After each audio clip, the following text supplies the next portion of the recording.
Hello, my name is Sydney and welcome to the internet.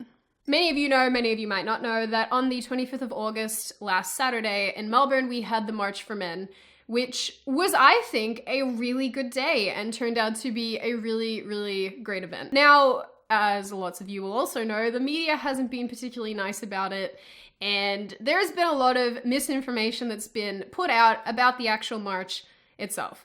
So I am here today to clear up some misinformation and to give you the facts as they happened. Scuffles have broken out during a protest march in the city in support of men's rights.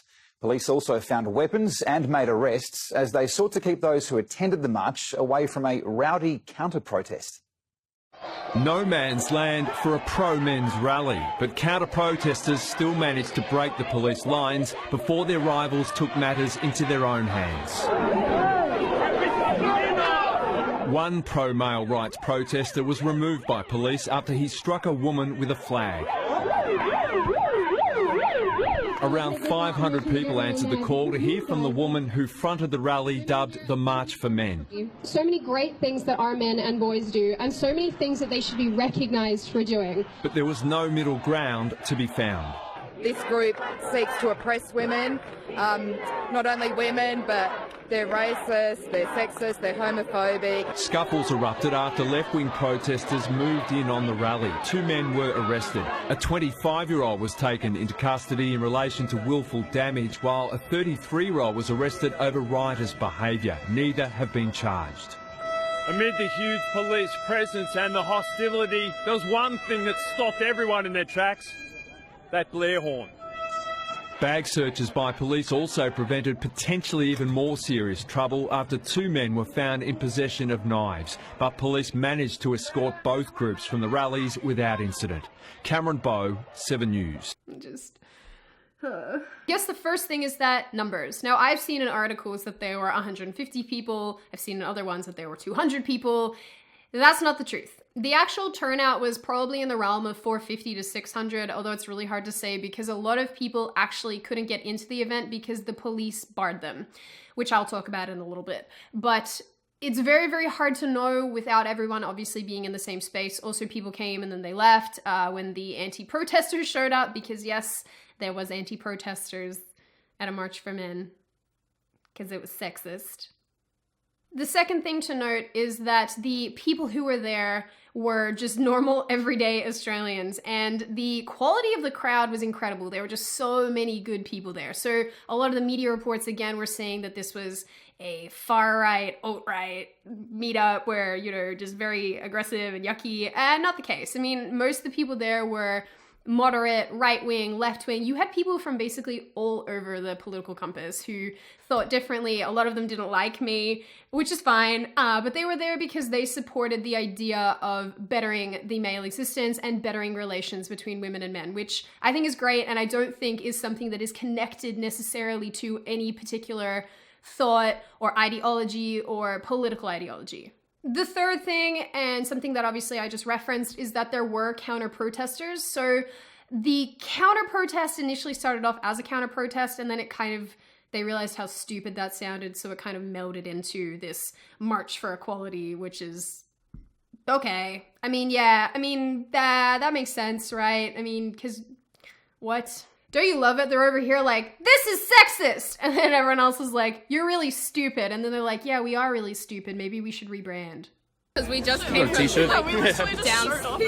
down there, like from that protest. Like, I've got all the flyers from that protest and like what they're thinking. And then coming up here and finding it's like not that at all. Have you found any bigots up here? No, everyone's been any really misogynists, any like, anti-women activists? No, everyone's been nice. Everyone's just been talking about how they want to promote like the problems that men are facing, and I do psychology, and like that's a huge thing we focus on. So because there was this counter-protest that was masquerading as an equality march, there were a lot of police there. So I think that I saw somewhere that there were about 100 police, and there was a lot of riot police there too, which really interested me because, again, I was not actually anticipating our side doing anything. Again, they were just really average, normal people who just cared about what, you know, the whole day was about. But there were a lot of police there, and so the line basically separating us from the counter protest was like, 2 men deep and just really long. There was a lot of cops there. And so just to give you a perspective, we were over here, then you had the line of police, and then you had the counter protest. So I guess that in saying that there were so many cops there, the cops were barring people from coming in. And I understand why they were doing that. It's because they don't know who wants to be part of our march and who is part of the counter protest, who's trying to get in to start trouble. But I think that that goes to the really depressing state of affairs in Australia. And I know that this sort of stuff happens in America and England and basically everywhere at this point, where you can't even have something that's contrary to the regressive left ideology without it being protested. And at the end of the day, the people who were there to support the March for Men just really wanted to come together for a really good cause. The people who were there to support the counter-protest genuinely were out for blood. And you could see the looks on their faces where these are people that just really hate you.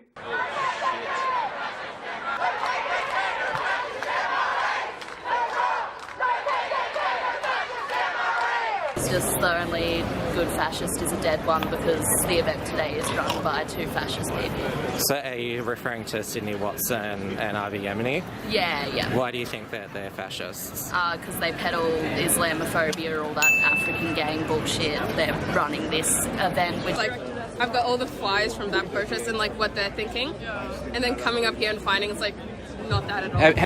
Gee, that's funny. Imagine that. Imagine us not being anything like what the regressive leftists say. That doesn't seem very accurate. Now, I guess the last thing that I do want to sort of cover here is that the media basically said that there were clashes between the counter-protesters and people who were at the march. A clash to me would indicate that you have 2 sides just going for each other. And when you're completely blocked off by the cops and you can't even get to one another, that's really difficult to have happen. So that's not what happened. There were no clashes. There were no groups of people going for other groups of people. And if they were, honestly, if there were clashes, they would have been instigated by the counter-protest, because they made a point of coming over to where we were and chanting and yelling and being genuinely awful people. So, I don't really understand how the media can get away with saying that there were clashes and then actually really describe them as scuffles. Here's a clip that was confusing. Federation Square became a political battleground between the far left and far right this afternoon as feminist protesters turned on supporters of a men's rights march. As Curry and Greenbank reports, police conducted almost 300 weapon searches to keep the crowd safe. What started with nationalistic pride quickly downgraded into hatred and hostility as the far left clashed with the far right in Federation Square. Swarms of police separated the angry sides, dragging some protesters from the crowd.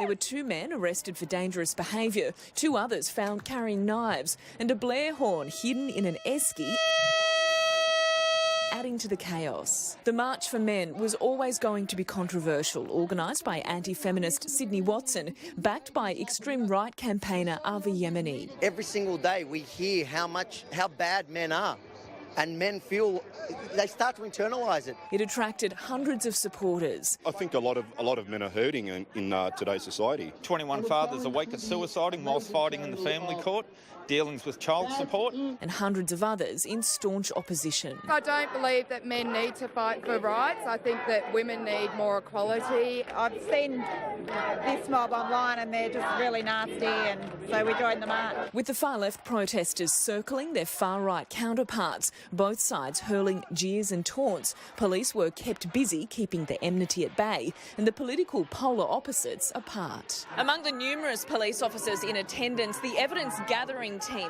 filming the actions of the protesters and also the counter-protesters. Taking to the CBD, the opposing messages were yelled through the streets. March for Men, respect for all! To demonstrate that men's rights matter, men's issues matter, and that we can do better as a society. Curious onlookers caught in the crossfire. Unite! Unite! Unite to fight for right! Curry and Greenbank, 9 News. I guess at the end of the day, you know, seeing that the media is saying that there are clashes between, you know, our side and their side, and it's all just making it out to be this super violent event was so 100%, 100,000 gazillion% not the case. With that being said, a couple people were chucked out of our event because they were being rowdy. Also because there were some people who got in who were from the Antifa or the whatever group was there that day. I lose track of the names. But, you know, some of these people were kicked out because they were starting trouble or they were screaming at people. And obviously that's not what the day was about. It wasn't about starting drama. It was just about having a march for men. So media, look, you know, if we're gonna rate you out of 10 at this point, you're going for a solid, you know, -20 because all the media coverage that came out of the day is just garbage. It's just garbage. And I love the fact that, you know, the media obviously went around and asked people why they were there, and a lot of people gave really terrific, excellent answers, and I'm glad that people were able to find something in the day that really, you know, resonated with them and made sense to them and that they found awesome. And there was so many women there too, and I think that that's something that I really want to highlight, is that the breakdown of women to men, I would say, was probably, you know, maybe you had 40% women, 60% men, which was always going to be the case, but there's a lot more women there than I was actually anticipating, and I think that's amazing. And so a lot of the women who were there because, you know, they communicated that they had partners and sons that they really wanted to protect and have a better world for, which is incredible. And these are the things that they communicated to the media. Does the media show you that? Hell no! The media wants to take the 0.1% of the people who were there who are a little bit not okay and then make that the main running story. Really? Really? I think the thing I want to note about all of this is that there was no way to introduce this topic to the political scene and the social scene without it going this way. So I know that there are people out there who attended the march or who wanted to attend or who are supportive of the march, but who were very apprehensive about the way that it was going to go down. Let me say this. There was no way ever that you can bring male issues to the table without the media going frickin' crazy. Like, there was just no way. It was just never gonna happen.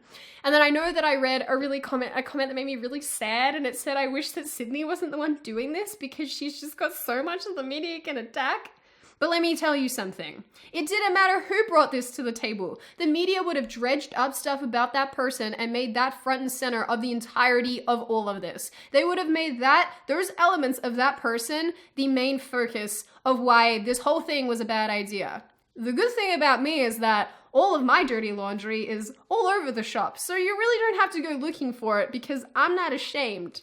By dirty laundry, I mean the fact that I'm a Trump supporter and I like guns. I like other things too, like hot dogs and beer. I don't know why that didn't make it into the media. I feel like that's equally as important. It's shitty and it sucks that the media make it out like this was a woman-hating event that was full of aggressive people that were protesting and attacking each other, when we 100% know that that was not the case. But let me say this, and I'm going to say it again. There was no way that this could have gone any better. It really, honestly, I was expecting it to be worse. I was expecting the media coverage to be way worse. I was honestly expecting that the protesters, the counter-protesters, were going to get in and fight with people, and none of that happened. And I think that that is a real testament to how great the police were on the day, how great the attendees of the march were on the day, because genuinely the people who were there at the march, and I know I've said this and I know I'm repeating myself, were just really, really great people. And I'm gonna keep saying that.